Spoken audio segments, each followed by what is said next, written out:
Meses antes, en junio, después del combate de Lubero, las fuerzas rebeldes se habían dividido en dos grupos. Uno al mando de Fidel, que marchará con los hombres sanos y el armamento, y otro conducido por el Che, entonces médico de la columna, que llevará a los heridos lejos de la persecución del ejército enemigo. 40 días después, el Che y los heridos se reúnen con la columna principal en un lugar conocido por Llanos del Infierno. Allí el Che es nombrado comandante y se le asigna el mando de una segunda columna. Esta columna recibe el nombre de Columna 4 y tiene la misión de operar en la zona este del Turquino, en un área de unos 200 kilómetros cuadrados. El Che se plantea como tarea inicial destruir las tropas de un teniente que por sus numerosos atropellos pronto llegaría a coronel, Sánchez Mosquera. Para establecer un campamento central o base guerrillera que facilite el dominio de esta zona, el Che escoge una especie de valle o cañadón conocido por el Hombrito y organiza a los campesinos en el suministro de mercancías e información para la tropa rebelde.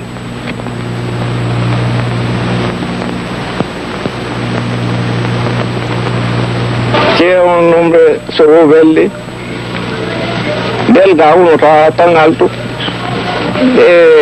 un buen tipo, tipazo como dice la gente. Yo sé que era un buen hombre. Entonces él era gordo, bajito y tenía la vista un poco gorda, ¿no? Es decir, que lucía, por ejemplo, la vista gorda y una vista directa, seria. Era el médico de la comandancia, de la tropa de Fidel. Yo lo recuerdo siempre cuando lo conocí a él. Era un hombre que alto, delgado, bastante joven, a pesar de que se le conocía en su rostro la huella de su enfermedad. Bueno, decente, halagüeño, porque él era cariñoso con todo el mundo y era muy aquel, pero de momento él porque había mucha gente que también se ponía a empezar y él le hablaba mal, pero por lo menos al campesino él lo trató muy bien. El Hombrito es un Picacho muy alto y está calificado el Hombrito porque tiene las dos figuras, es decir, Hombrito número 1, Hombrito número 2. Por su lugar estratégico, el Che lo toma como base para instalar en el Picacho más alto una bandera de amplias dimensiones que cuando flotaba al aire desde el poblado de las minas podía apreciarse su presencia. Él subió de arriba y puso una bandera ahí en el alto ese. ¿Dónde? Ahí en el alto del Hombrito. Enséñame, ¿dónde? Acá en la loma aquella. Esa fue la primera bandera que en aquellos momentos yo conocí, como la bandera cubana. Entonces, que la bandera de solitaria, entonces la puso ahí. Entonces nosotros aquí empezamos a conocerla. Luego después los aviones parece que ellos pasaron por aquí y descubrieron la bandera, entonces venían y la borbandeaban ahí. Cada rato, casi todos ellos venían y borbandeaban esa bandera.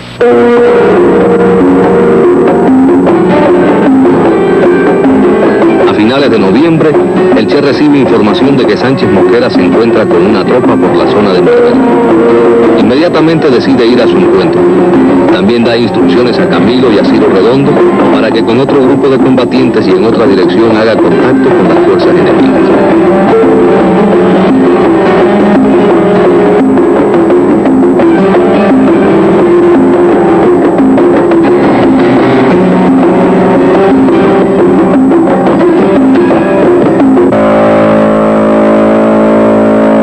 La columna del Che tiene alrededor de 80 hombres. Sánchez Mosquera cuenta con cerca de 100. Pero esta igualdad de fuerzas es tan solo aparente. La situación de la columna rebelde es pésima. La situación se agrava. Camilo ha sostenido un combate con Sánchez Mosquera en el Alto del Cojo, pero poco después ha perdido el contacto con la columna del Che. Por otra parte, los enlaces traen noticias desalentadoras sobre el paradero de Mosquera. Cerca del anochecer, los exploradores pierden el rastro en el firme de la Maestra.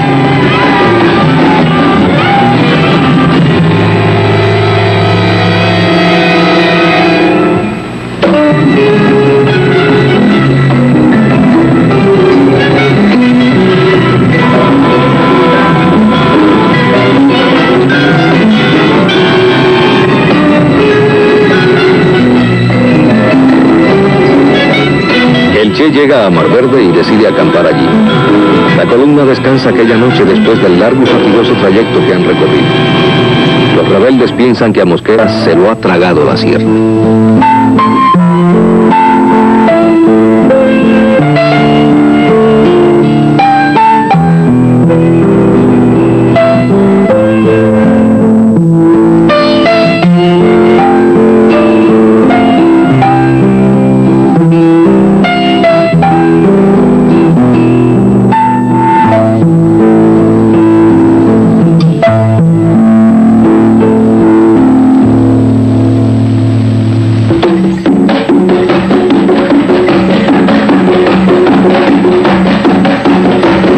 De noviembre. Uno de los pocos campesinos que quedan en la zona trae la noticia esperada. A unos pocos kilómetros, en una casa del Naranjo, acampan más de 100 soldados bien armados. Para el Che, esta tropa no podía ser otra que la de Sánchez Mosquera.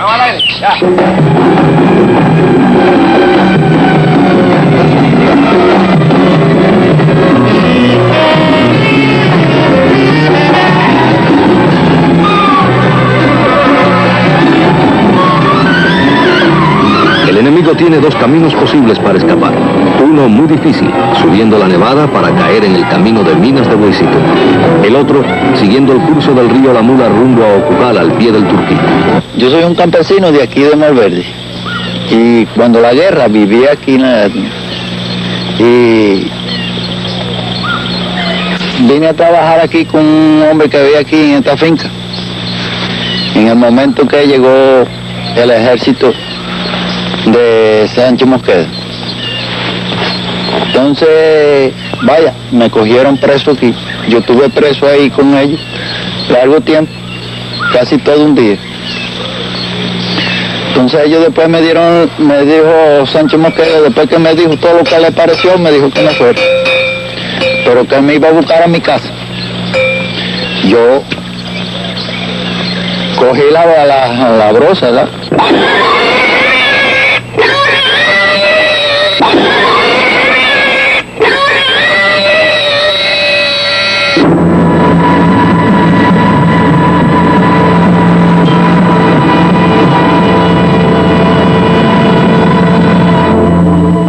Inmediatamente el Che organiza un cerco.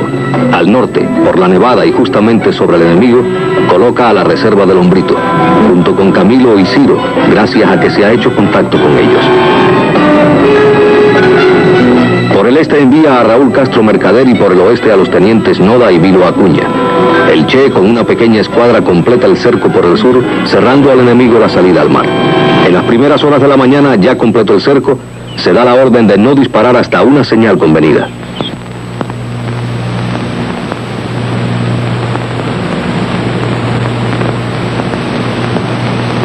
Estábamos emboscados directamente sobre el camino cuando divisamos a unos soldados que parecían ser la punta de la vanguardia enemiga. Pero resulta que eran 3 soldados aislados y no teníamos tiempo de avisarle al Che que junto a Joel Iglesias, Rodolfo Vázquez y otro compañero tendían una emboscada al otro lado del camino.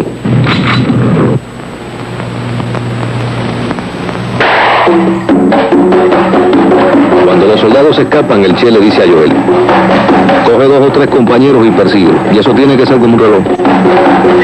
Joel, Rodolfo y otro compañero persiguieron a los soldados y le gritaban que se rindieran, que se les respetaría la vida.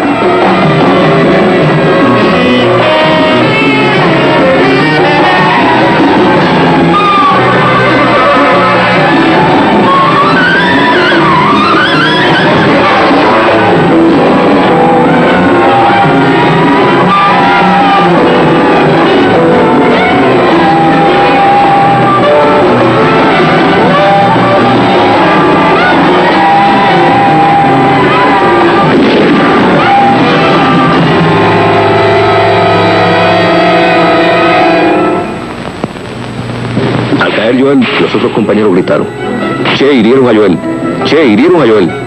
Y cuando llegó el Che preguntó que dónde estaba, y ellos le contestaron que ir hasta allí representaba un suicidio.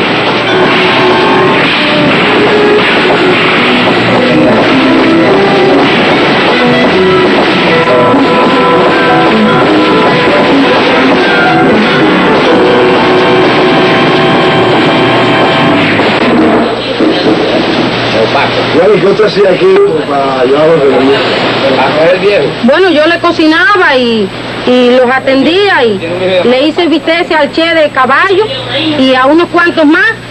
Y bueno, y todo lo que yo podía aquí a ayudarlos, yo los ayudaba. Estuve aquí hasta que se terminó la revolución con ellos. ¿Qué tiempo estuvo aquí el campamento de ¿El campamento? Estuvo aquí un año y pico. Estuvo él aquí, en todas las zonas estas por aquí. Después aquí fue donde dividieron las tropas cuando se fue Almeida para La Lata y Raúl salió para la Sierra Cristal y el Che y Fidel cogieron para allá, para Vuelta de la Plata.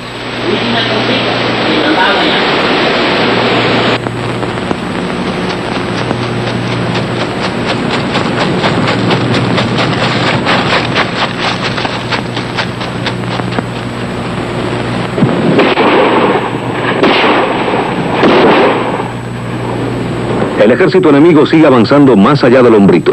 Los rebeldes sitúan emboscadas de contención que obstaculizan constantemente este avance. El último de estos encuentros se efectúa en Altos de Conrado, donde hieren al Che.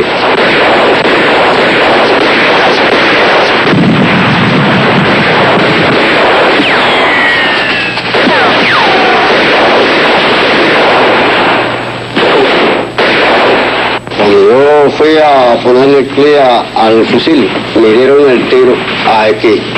Y entonces el Che me dijo, ¿qué tiene? Entonces yo le dije, creo que estoy herido. Entonces yo sentí una cosa que me corrió, entonces yo me levanté la camisa, me dijo, sí, tú estás herido. Entonces cuando yo dije que estoy herido, me dijo, usted lo que está es apendejado. Entonces yo me paré de allí a donde yo estaba y rápidamente me fui. Y corrí por donde estaban los guardias, que ahorita me matan. Entonces él, cuando el tiroteo grande que tenía Rodolfo Vázquez, entonces él mandó a recoger el personal y le retiró porque estábamos los dos heridos ya. Entonces Ramirito Valdés se quedó al frente de la tropa. Nosotros íbamos en la loma cuando yo miré hacia atrás y vi en la maleza uno que se movía y le dije a Camilo, allí hay uno. Dice Camilo, ¿dónde? Digo, allí. Digo, oye, es el Che. Y corrí hacia allá y le pregunto al Che, ¿qué te pasa? Dice, estoy herido. ¿Dónde? En un pie, aquí, en un ojete de su zapato Tomacán, que habían traído de la invasión. Entonces, subiendo, lo veo sofocado con el ataque asma ese que él tenía grande. Dice, apóyate en mi hombro. Y subimos. Vamos subiendo. Cuando llegamos arriba, Camilo lo mira y seguimos hacia la casa de Conrado, que era donde estaba el campamento del Che en esos momentos. Ahí, pues lo curaron, le hicieron la primera cura, que si mal no recuerdo, creo que el que lo operó fue Ventura Machado. Fue el que lo operó con una cuchilla Guillén, creo.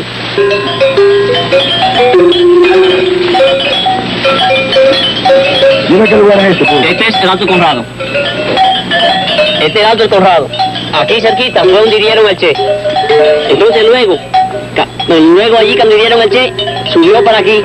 Cuando pasó por aquí, puso unas granadas aquí, para si el ejército de la tiranía pasaba por este lugar, para juntar la candela, le explotara. La granada en el fogón que había aquí. ¿Qué sucedió? Que el ejército no subió.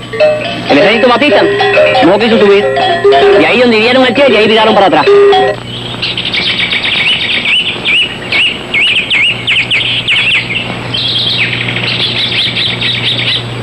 Sánchez Mosquera se repliega. Trae a un rebelde prisionero y en su retirada pasan por el Hombrito y descargan toda su impotencia sobre la población civil.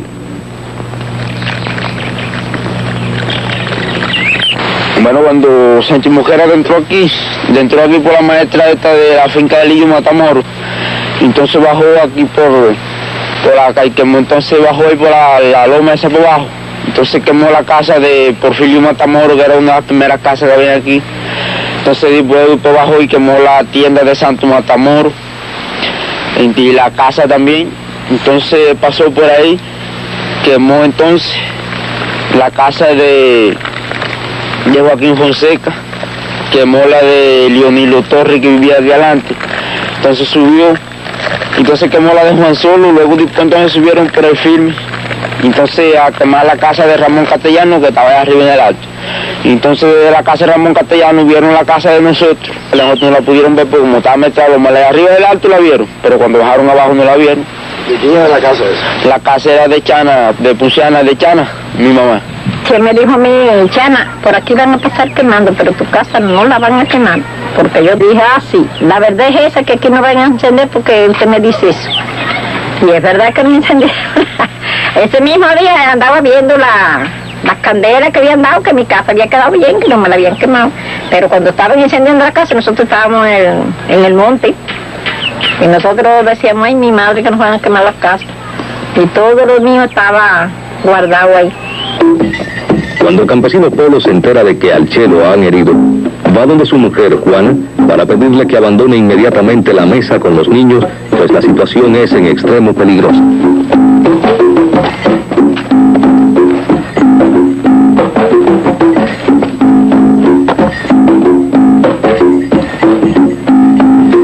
De 11 a 12 del día se produjo el combate. Entonces, Polo sale un poquito más tarde para vuelta de la escuelita. Entonces se topó con un mensajero que venía. El mensaje era de que el Che estaba herido. Entonces vira a Polo para atrás, furioso, y me dice, recoge que te tienes que ir rápido. Entonces yo le dije, yo no me voy. Entonces él entró para adentro y me dio un empujón para que yo recogiera. Entonces yo lo cogí por los hombros y lo moví fuerte. Entonces le dije, contrólate, que el Che estará herido, pero no está muerto. Yo fui a ver a él porque me mandaron decir que bajara donde estaba el Che, porque yo estaba acá arriba en la pata de la mesa. Y entonces el marido mío le había dado un tiro. Entonces él me mandó a decir que fuera allá donde estaba él y yo fui. Y entonces cuando llegué allí me dicen, no puede entrar, que el Che está herido. Digo, ¿que está herido el Che? Entonces me dice, sí, está herido. Digo, yo no lo creo. El Che que está herido. Entonces dicen, sí, el Che está herido. Entonces cuando me dice, ¿quién es de adentro? ¿Quién es? Entonces dijeron, Chana. Entonces, no, dile que pase. Entonces yo pasé. Entonces yo me senté en una cama y él estaba acostado en otra. Y digo yo, Che, pero ¿de verdad que usted está herido? Dice, sí, estoy herido, Chana. Digo, usted no tiene nada. Pero me dice, digo, ¿usted se cree que si usted estuviera herido, estuviera escribiendo? Yo estaba con una máquina de escribir y nada, aquí nada. Entonces digo, ¿usted se cree que si usted estuviera herido, estuviera escribiendo? Dice, sí, Chana, yo estoy herido. Entonces me enseñó. Digo, pero no me diga que usted está herido. ¿Y cómo usted no nos había avisado? El Che venía por el río, que lo traían en una bestia, no recuerdo qué bestia era. Entonces yo le dije a los que iban conmigo, voy a esperar para verlo. Y cuando llegué, cuando él llegó lo sentaron en una mesa. Y Sergio del Valle le estaba tocando el pie y dijo Sergio, la bala se le ha quedado del plomo o se le ha quedado adentro. Entonces, él me dijo, señora, hágame un poquito de café. Entonces yo le dije, Ramiro, yo le voy a hacer el café al Che. Entonces dijo él, no, otro se lo va a hacer, usted se tiene que ir. Entonces dijo él, Juana, no vaya a decir nada por ahí que el Che está herido. Y yo le dije, yo no tengo que decir nada.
entraba por todos los talleres, hablaba con los trabajadores y después iba a la empresa. Después iba a hablar allá. Él no entraba por aquella puerta, entraba por esta, cogía todos los talleres, entraba en laminación, entraba en otra fundición, iba a todos los talleres y después que recorría otros talleres. Y abajo entre los trabajadores, entonces ya me estaba la dirección. Fue que nos ayudó, nos impulsó, fue lo que nos motivó a luchar. Eso fue cuando yo estaba recordando que le dije a Macho, ¿te acuerdas? Cuando él vino por segunda vez, entonces que él decía, él tenía que dar un viaje, no sé si fue a Venezuela, yo no sé si fue, sí, él dio un viaje y dijo cuando, para Europa. Entonces dijo, cuando yo regrese, nosotros echamos a andar. Y así fue. Cuando yo regrese, este monstruo lo echamos a andar. Y así fue. Nunca en la vida avisó a nadie, ni a la hora que iba a venir, ni a la hora no. Y no había casi nadie más, porque esa es la primera vez que vino aquí, digamos, con este compañero Juan nomás. Que creo que venía con él, que la primera vez que vino aquí, que venía con él, y el compañero Almeida, no que venía con él.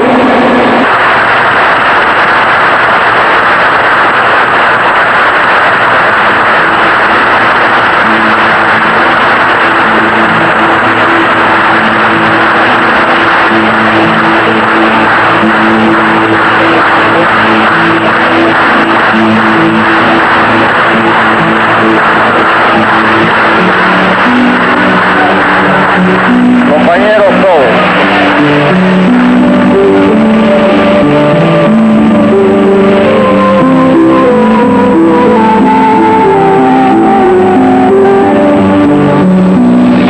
Contagiaba a todos los que estaban al lado de él.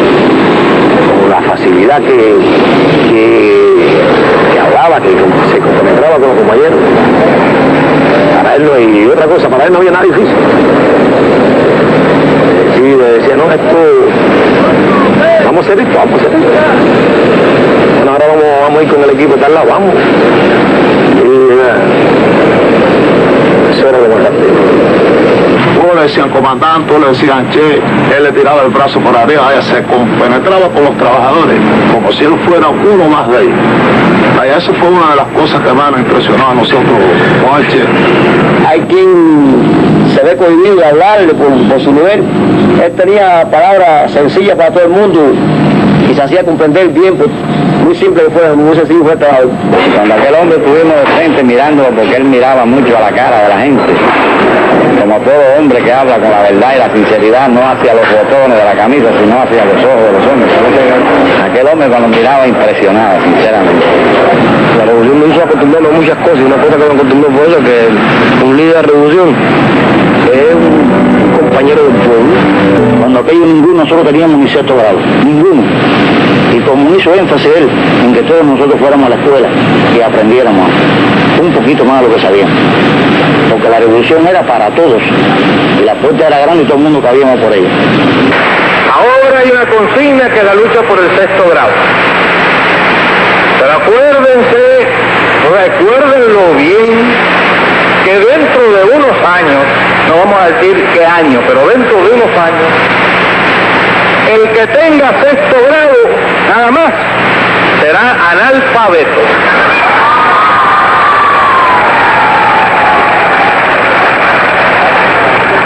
Será el analfabeto de sexto grado. El curso iba a empezar y que eso era una escalera larga y la escalera no tenía fin y que íbamos a empezar por el primer escalón. Eso jamás se me olvidará a mí. Yo quería decir de que empezamos como estudiantes y estudiantes tendríamos que seguir siendo. Eso, y los jóvenes, yo entre ellos, considero de los jóvenes, tenemos que estudiar y estudiar fuerte. Para nosotros no hay eso de que la vista me duele, que no me entra la lectura, que se me cansa, que no hay espejuelos, que tengo mucha guardia, que los niños no me dejan dormir, todas esas cosas que andan por ahí sueltas. Hay que estudiar de todas, sin ninguna apelación. Y yo creí que aquello de, bueno, sí, me vas a dar las clases, era una especie de cortesía, algo así. Y a los pocos días de llegar a La Habana, que llegamos el 8 de septiembre, me mandó a decir que cuando empezamos las clases. que ya tenía la pizarra, ya tenía el borrador y ya tenía la tiza. Bueno, cuando usted diga, comandante.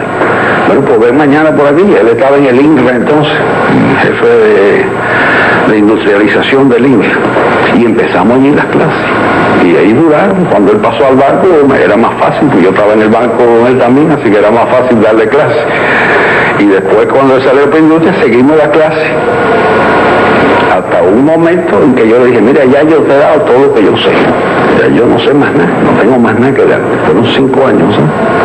5 años sin fallar nunca. Él dejó de dar clases los días que no estaba en Cuba.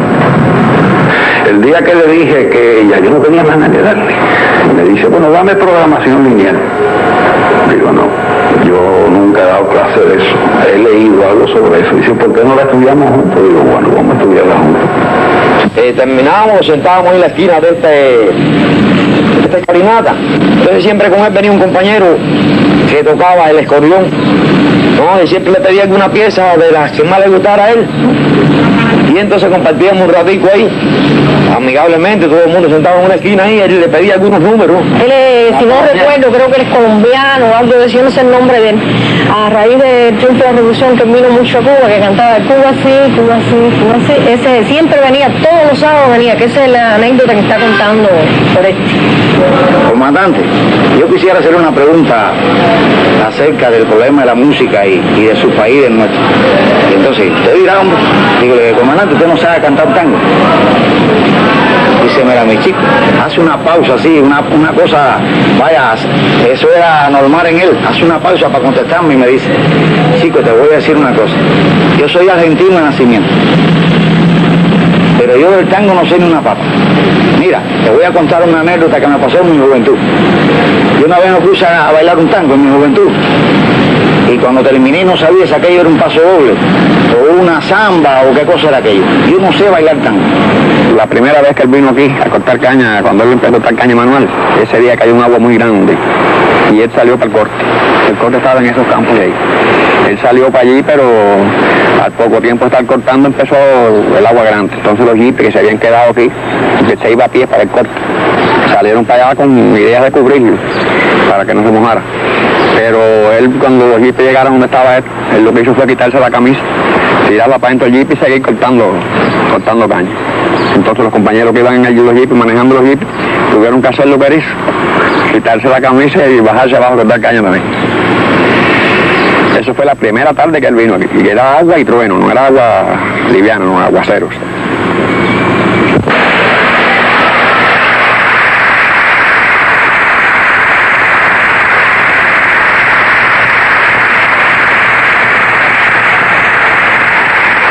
Además,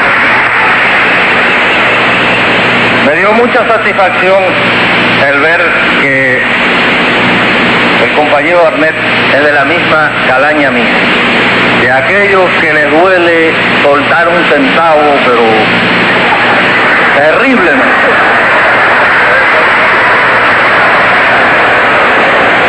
Fíjense esta parte del informe de inspección. Dice, hizo la albañilería y la instalación de 2 baños y un cuarto de ducha. Pintó él solo la unidad y para evitar gastos que consideró innecesarios, se negó a alquilar andamios y los mismos los hizo utilizando como base 2 bobinas de papel a las cuales le colocó encima 2 tablones. Sobre esto encaramó una mesa y en ella una escalera. Subiendo a esta con una brocha amarrada a un palo, con lo cual logró llegar a la parte más alta de la pared.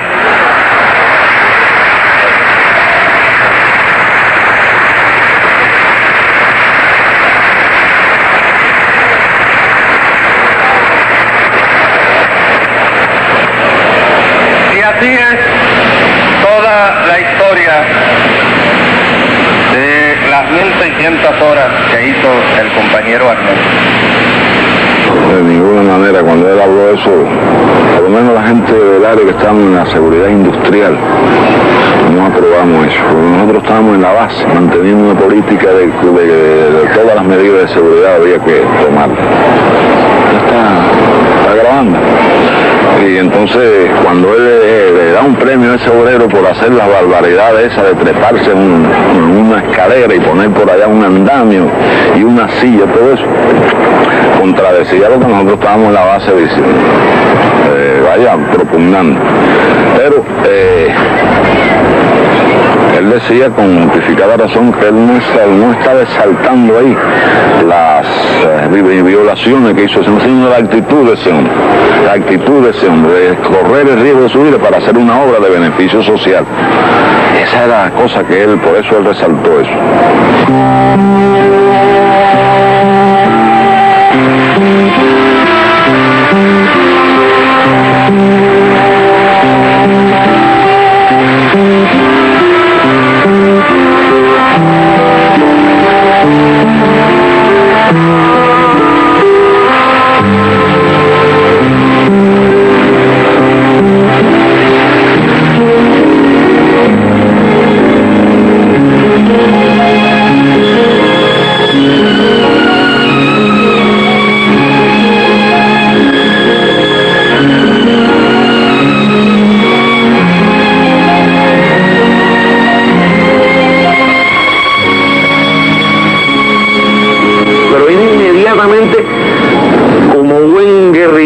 Inmediatamente va a ponerte en una condición embarazosa y lo primero que me dice, bueno, vas a ganar el bono comunista, no me acuerdo cómo se llamaba. Digo, bueno, lo voy a tratar. Dice, el tratar no, tienes que ganarlo. Así es la cosa, tienes que ganarlo. Entonces, bueno, todas esas cosas de que él siempre estaba a la ofensiva, siempre a la ofensiva.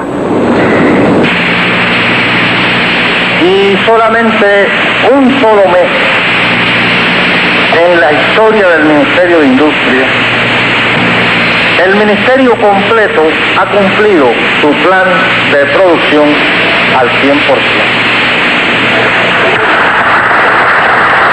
¿Qué aplaudo? Un solo mes lo cumplió. ¿Qué aplaude? ¿Cómo sería si lo hubiera cumplido todos los meses? Es decir, que fue haciendo ejemplo, por eso es que se dice, lo que dicen, seremos como el Che, deben de ser así, el ejemplo. Luego, él se medía para conversar con los trabajadores. Lo que ofrecía, por el acuerdo que quedaba, se lo cumplía a cabalidad. Es decir, que no eran cosas que se quedaban en el aire. Lo que no podía resolver, decía, no se puede resolver. Es decir, que llamaba cada cosa por su nombre. Una de las bases fundamentales que empezamos nosotros a mirar del Che y empezó a enseñar a ser serio en nuestras palabras y a ser justo, no haya justicia. Su carácter muy jovial, pero muy firme, era un tipo muy sincero al decir las cosas y muy claro al decirlas, no le gustaba llamar las cosas por su nombre. Al pan, pan y al vino, vino. Tú hiciste una cosa mal hecha y te la señalo y te recalco que es mal hecha. Y si tengo que aplicarte una disciplina, te la aplico. No se puede ser blandengue. La revolución se hace con la exigencia, enseñándole a los trabajadores a trabajar. Eso no, hay una crítica y era tajante en esa crítica. Y no había problemas de socios ni nada. Era muy combativo por esa parte. Y eso está abundante en nuestra sociedad, eso está caminando, el socialismo ese nos está perjudicando extraordinariamente. Desgraciadamente existe, no podemos decir, le planteaba Fidel en su discurso. Y él, en ese discurso me cuento, porque ese discurso que da él ahí es con todos los administradores de las distintas industrias. Existe, pues bueno, no podemos ir porque existe, porque el imperialismo dejó esto, vamos a seguir con esto, ¿no? Tenemos que cambiar la metodología, hay que cambiarla.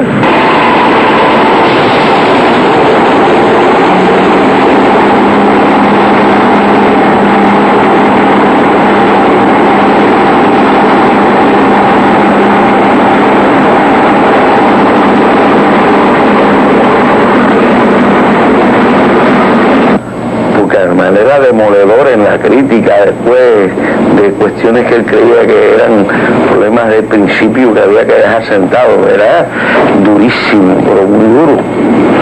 La gente ahí le gustaba decir, bueno, el Che, acuérdate, el Che te hace así, sin mirarte, te registra los bolsillos.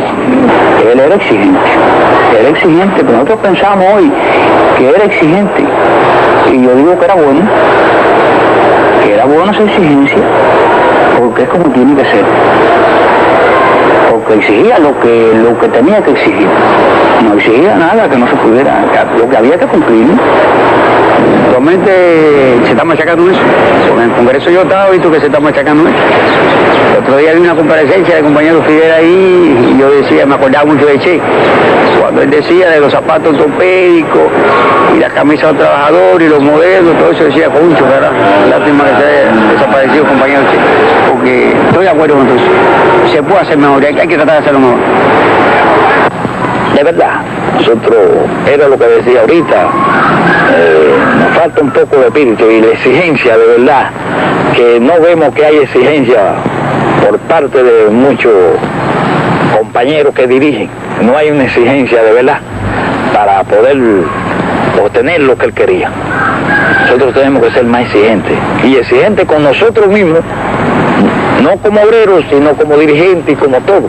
Tenemos que ser exigentes con nosotros mismos y mirar lo mal que nosotros estamos haciendo luego para podernos corregir nosotros. Entonces le podemos exigir a los demás. Si usted me pregunta a mí, bueno, ¿qué cosa más me impactó a mí del Che? Siempre fue el respaldo tan grande que le daba a los hombres que él creía que trabajaban con honradez y con honestidad. Entonces, él podía estar es como el padre que en la casa te da golpes, pero después cuando sale a la puerta, el primero que se pone enfrente es él. Por eso cuando Fidel en una oportunidad dijo que, bueno, que el Che era incapaz de haber salido de donde que el Che pudo haberse ido del cerco famoso allí en Bolivia, y que no se fue por no dejar al médico. Los que trabajamos con el Che en pequeñas cosas nos dimos cuenta que de verdad él era incapaz de dejarlo solo a uno en ningún tipo de problema. Eso es ser como el Che, como dicen los pioneros. Hay que analizar bien ese problema de ser como el Che, como hay que ser para ser como el Che. Hay que ser modesto, sencillo, trabajador incansable y un hombre con una fe a toda prueba que nunca se amilanó frente a ninguna circunstancia. Esa es la realidad, porque como para llegar al lado de Che, oigan, y ser como él, se necesita mucho. Bueno, yo diría que, bueno, quizás nos falte tiempo, quizás esa meta se alcanza con el tiempo también, y el desarrollo político, ¿no?, que vayamos adquiriendo cada vez más en general. Eso no.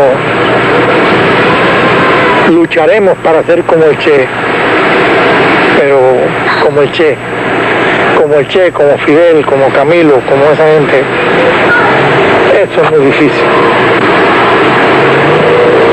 Pero hay que recopilar una ponga de factores para poder ser como el Che, si podemos llegar a la mitad, por lo menos. Yo creo que vamos a ser, si no héroes completos, casi héroes. Porque él es el héroe del guerrillero, ¿no? El guerrillero heroico.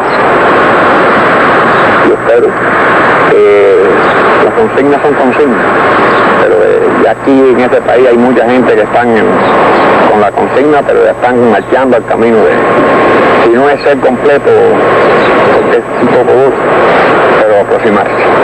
Y hay que seguirse sacrificando, porque todavía, cuando uno se acuerda de él, le parece que él le habla para decirle la necesidad todavía que hay, porque todavía no estamos en un desarrollo tan inmenso para no entender eso y para no sacrificarse. El sacrificio es necesario. Y eso lo tiene uno de verdad nada más que pensando, no en él, sino en la revolución. Si pensamos en la revolución, jamás en la vida nos cansamos del sacrificio, porque eso es lo único que nos toca, el sacrificio, y tenemos que hacerlo, tenemos que seguirlo haciendo. Y eso no es que lo haga uno solo, sino tenemos que hacerlo en conjunto, todo el mundo, desde el más arriba hasta el que más abajo está. Nosotros necesitamos mucho sacrificio todavía.